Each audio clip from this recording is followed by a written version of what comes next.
Hi. So, I've had this rare opportunity to come up to the mountains by myself. Every now and again, I get a chance. They're not far from my house, which is lucky.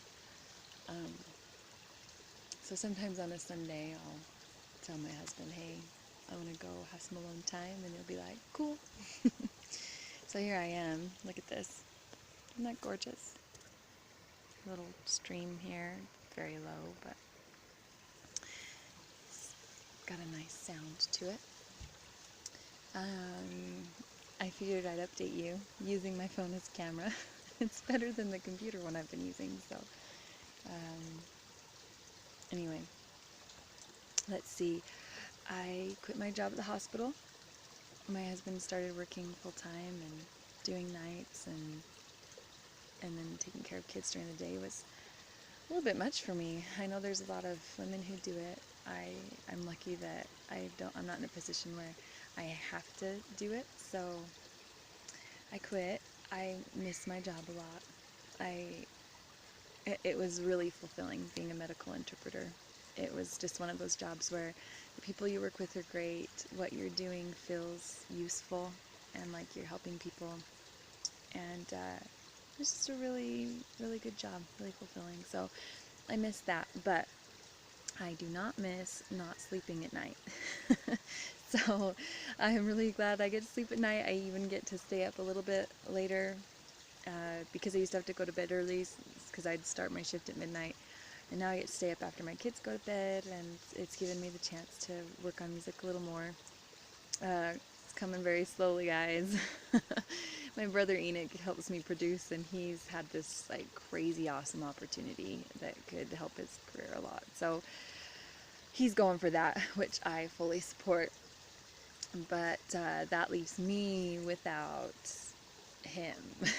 So I've started working with my cousin Jared. He is amazing. He's got a really different style and different approach to producing music, but I think it's going to be great doing some songs with him.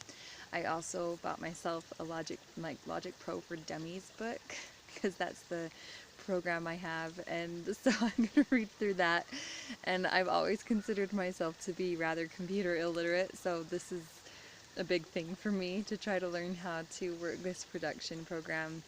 But if I can do it, then I'll be able to maybe start putting some things out all by myself, which is kind of an exciting thought for me. So that's where the music is. Life's really good. Uh, it's really good, and it's been really good for a long time. I stop and think about it, and I feel just so lucky. And I really want other people to have that same thing. That's part of my goal with music. I want to write things that help people, that inspire people. I'd also love to make money with music so that I can help people and inspire people. Uh, you know, maybe I'll talk to you a little bit about why I finally started going for it. And at first I felt really shy about verbalizing this desire to be a musician, to be a successful musician. And I guess that's because you don't want to look like an idiot, when you don't become what you said you wanted to become. But that's neither here nor there. Now that, whoop, my hair is just, sorry, it looks fantastic, right? I jumped right out of the shower and came up because I saw my opportunity, so don't mind that. What was I saying? Yeah, I guess as time goes by, you get a little older, and just not doing something because you're afraid you'll look like an idiot just doesn't make sense. And I think part of my background in language has helped me overcome my fears, because when you're learning a new language, you are going to sound like a baby at first, and then you're going to sound like a 2-year-old, and even though that can be, like it's eating a piece of humble pie, because you're an adult, you're intelligent, you know how to speak, just in another language. So when you go to a new country and you start trying to express yourself, and people look at you like, you don't know what you're saying, and you're dumb. Maybe they're not thinking that, but they're just thinking, geez, I can't communicate with this person, I think I'm going to go somewhere else. That's like humiliating. But the thing is, you have to endure that, and you have to accept that I sound like an idiot, and I'm going to keep on plugging along, because the only way to learn a language well is to keep speaking it. That's how kids learn. They say really cute things. We think, oh, it's so cute. They're so little, so we accept that they're not going to speak a language perfectly, and we love it. And so we have to give ourselves that same kind of leeway. And let ourselves make all those dumb mistakes before we start sounding good in a new language. And that's just kind of how life is. If there's something you want to do, you have to be willing to look like a complete idiot in the beginning, because nobody comes out. It's a lie. There are some prodigies out there who, it's like they're born painting masterpieces or something, but most of us don't come out being an expert on anything.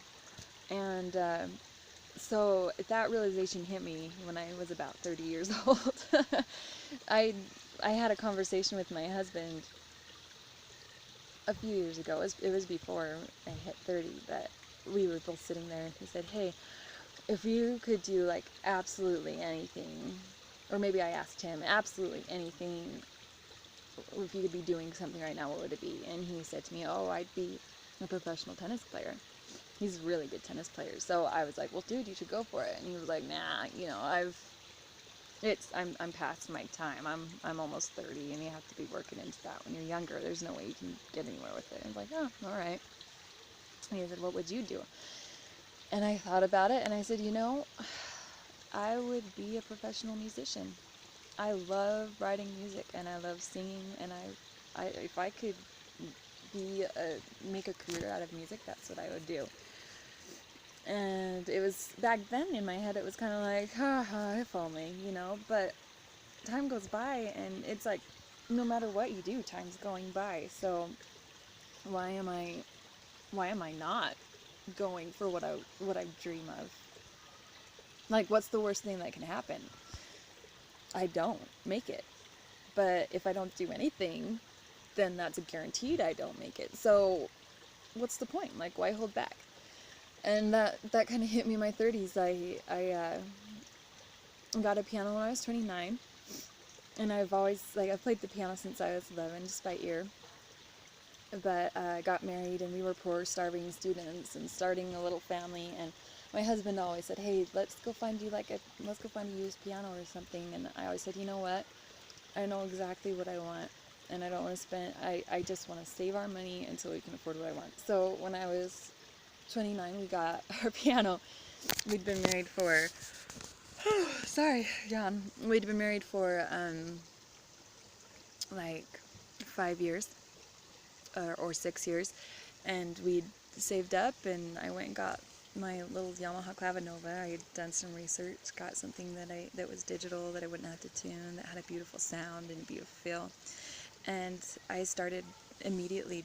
It had been years, it'd been years since, and I'd still written songs. When I found a piano or somewhere to sit down, I'd usually write a song, but it had been years since I'd really just composed song after song. And we got that piano, and I just started writing right away. And